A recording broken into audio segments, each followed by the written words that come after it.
नमस्कार, मैं हूं अर्चित और आप देख रहे हैं मुहिम 24। तो चलिए रुक करते हैं इस खास खबर की ओर।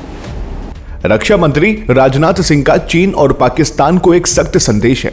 जब बात देश की सुरक्षा और संप्रभुता की आती है तो भारत की नीति क्या है? रक्षा मंत्री ने साफ कहा है, हम शांति में विश्वास रखते हैं, लेकिन जी हां, रक्षा मंत्री राजनाथ सिंह ने दिल्ली में चाणक्य डिफेंस डायलॉग को संबोधित करते हुए भारत के सुरक्षा सिद्धांत को दुनिया के सामने रखा।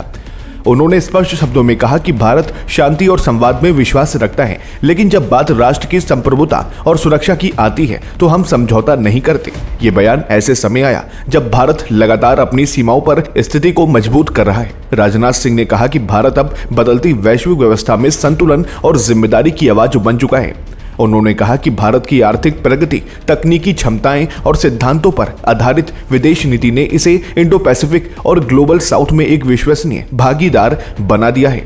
रक्षा मंत्री ने आतंकवाद, सीमा पार से उग्रवाद को समर्थन और यथास्थिति को बदलने के प्रयासों जैसे जटिल चुनौतियों का उल्लेख किया। उन्होंने कहा कि इन चुनौतियों के लिए निरंतर सतर्कता और उद्देश्य की स्पष्टता आवश्यक है। उन्होंने आत्मनिर्भरता पर जोर देते हुए कहा कि भारत एक ऐसा रक्षा औद्योगिक इकोसिस्टम बना रहा है जो नवाचार को प्रोत्साहित करे और बाहरी निर्भरता को कम करे।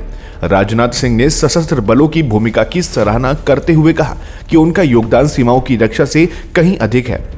उन्होंने कहा कि सेनाएं आपदाओं के समय नागरिकों की मदद करती हैं, समुद्री हितों की रक्षा करती हैं और संयुक्त अभ्यासों के माध्यम से अंतर्राष्ट्रीय साझेदारी को मजबूत करती हैं।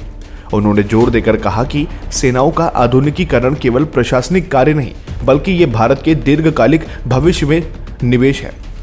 रक्षा मंत्री का ये बयान स्पष्ट करता है कि न्यू इंडिया अपनी सुरक्षा के मामलों में पूरी तरह सचेत और मजबूत है। आपकी क्या कुछ राय है, हमें नीचे कमेंट बॉक्स में साझा करें। साथ ही वीडियो को लाइक करें, शेयर करें और सब्सक्राइब करें।